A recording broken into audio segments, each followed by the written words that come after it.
1, 2, 3. What do you? Is this real?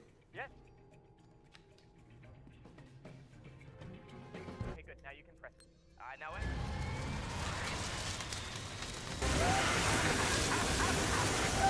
Oh man, I'll tell you.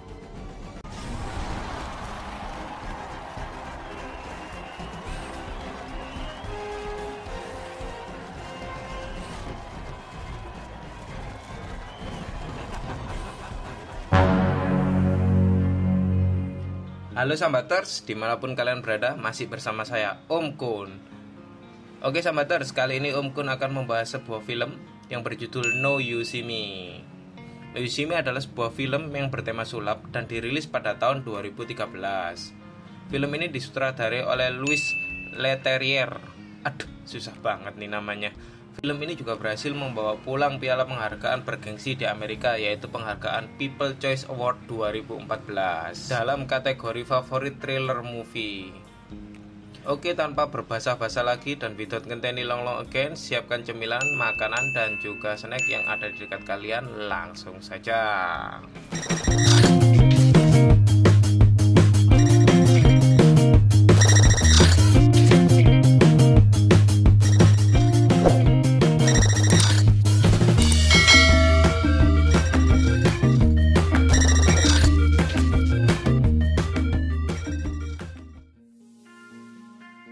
Kisah dimulai dari seorang pesulap jalanan yaitu Daniel yang ahli bermain kartu. Ini dia orangnya. Henley yang ahli dalam permainan berbahaya atau dangerous trick. Jack Wilder yang ahli dalam kecepatan tangan, serta Merritt yang ahli dalam permainan hipnotis. Mereka direkrut oleh sosok misterius yang mencoba untuk mengundang mereka dengan menggunakan sebuah kartu tarot. Singkat cerita, mereka berempat pun menanggapi undangan tersebut dan datang ke sebuah rumah kosong yang tak berpenghuni. Di sana mereka saling menemukan sebuah petunjuk untuk menjalankan sebuah misi misterius. Misi apakah itu? Inilah No You See Me.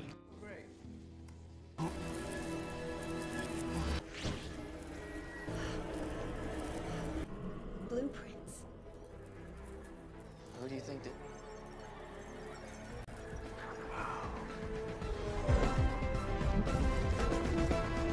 Satu tahun kemudian, mereka muncul ke hadapan publik dengan menamakan kelompok mereka yaitu Four Horsemen alias 4 penunggang kuda.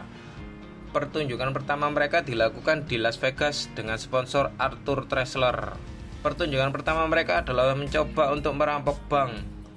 Sebelum acara dimulai, terlihat om-om yang sedang mencoba untuk merekam pertunjukan Daniel dan kawan-kawan. Lucunya, ketika om ini ditanya oleh pihak keamanannya ada di sana, dan kamera om itu disita oleh pihak keamanannya ada di sana, ternyata om ini menyiapkan kamera cadangan untuk merekamnya. Aduh, sungguh koplak. Lanjut, Daniel dan kawan-kawan mencoba memilih penonton dengan cara acak, yaitu dengan memilih bola yang sudah diberi nomor. Nomor dalam bola tersebut akan menunjukkan ke salah satu kursi di bangku penonton. Singkat cerita, terpilihlah Om Etin. Ini dia orangnya. Om Etin ini memiliki sebuah rekening di salah satu bank di Paris, yaitu Bank Kredit Republikan de Paris. Daniel pun menyuruh Om Etin untuk segera menuju ke panggung pertunjukan. Om Etin dipasangkan sebuah helm, yaitu helm transporter yang dapat mengirim Om Etin menuju bank di Paris. Sebelum pertunjukan dimulai, Om Etin memilih kartu secara acak yang selanjutnya ditandatangani oleh Om Etin sendiri. Selanjutnya, Henley menyiapkan sebuah alat transportasi, dan Om Etin pun segera masuk ke dalam alat tersebut. Dalam sekejap, Om Etin berpindah ke tempat dari panggung pertunjukan di Las Vegas menuju brankas di Paris. Om Etin terkejut ketika melihat ada setumpuk uang di depannya. Daniel mengatakan kepada Om Etin untuk meletakkan kartu yang tadi telah dia tanda tangani dan juga tiket pertunjukan di Las Vegas. Oke, jadi gini guys, maksudnya tiket pertunjukan dan juga kartu yang tadi telah disiapkan adalah bukti bahwa Om Etin benar-benar pernah berada di brankas tersebut. Pertunjukan pun ditutup dengan menekan tombol yang berada di helm Om Etin.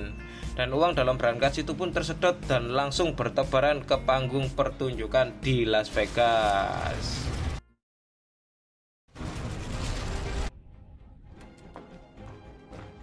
Oh man.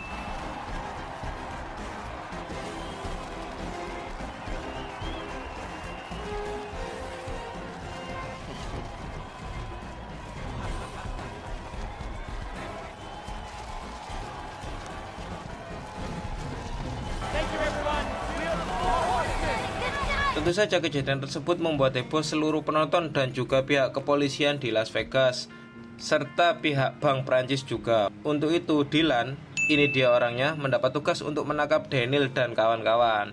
Sedangkan dari pihak Prancis mengirimkan Interpol yaitu Alma, ini dia orangnya, untuk ikut menyelidiki kasus perampokan tersebut. Daniel dan kawan-kawan pun diinterogasi oleh mereka.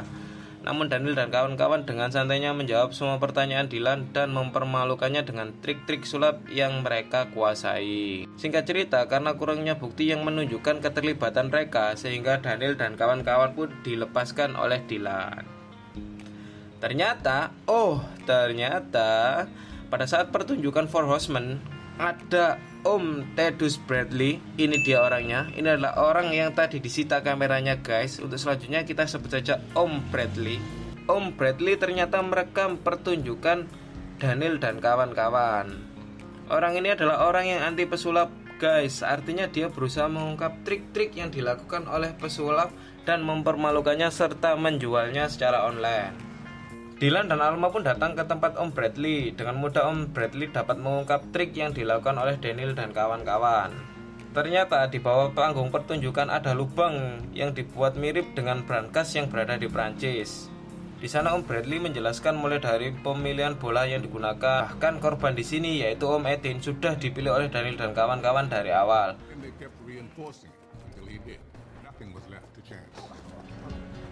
Merritt pun menghipnotis Om Etin untuk mempermudah prosesnya tersebut.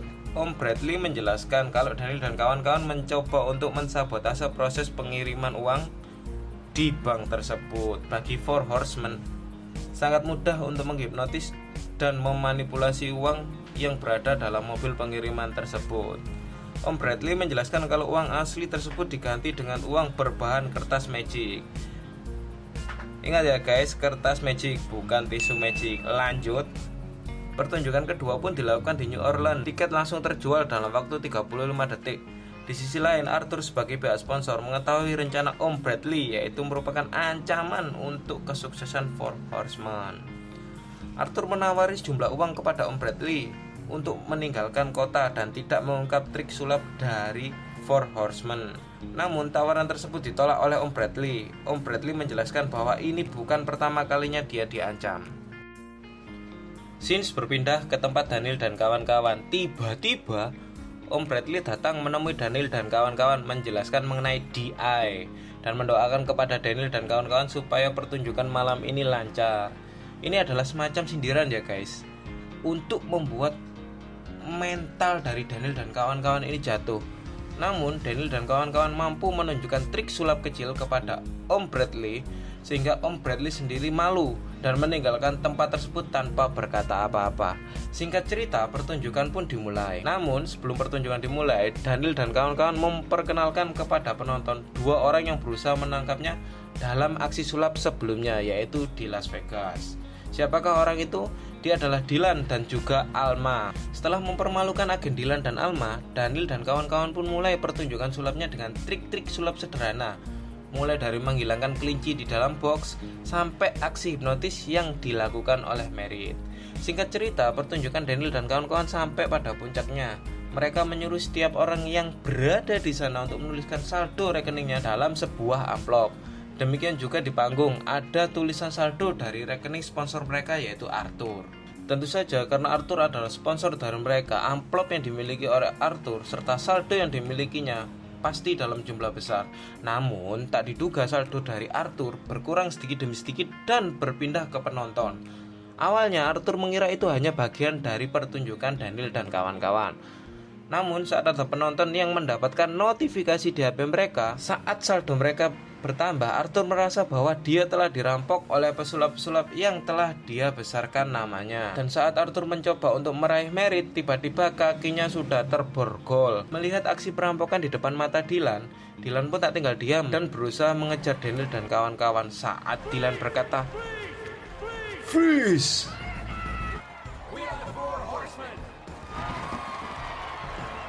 Para penonton pun menghalangi Dylan dan mengejar Dylan.